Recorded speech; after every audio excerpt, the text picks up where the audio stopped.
दोस्तों, आज हम लोग नेशनल रोड पे हाईवे पे निकल गए हैं ऑल इंडिया परमिट लेके गाड़ी को। अभी हम लोग ऐसा रास्ते पे घुसने वाले हैं जहाँ चारमीनार है, जो वहाँ भी बोलते हैं इसको।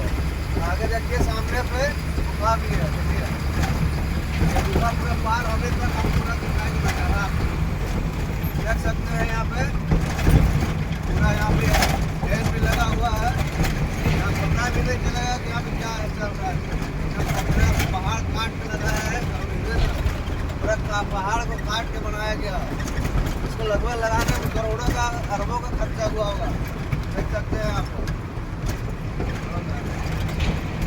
जाना ऐसा ऐसा कहाँ कितना जगह पर होगा भाई, ऐसा पूरा नेशनल हाईवे मजा तो यही है। कहीं से इसी तरह करके कोई भी संकट में यही रोड में लाइक भी करो, सब्सक्राइब भी करो और शेयर भी करो, दबा के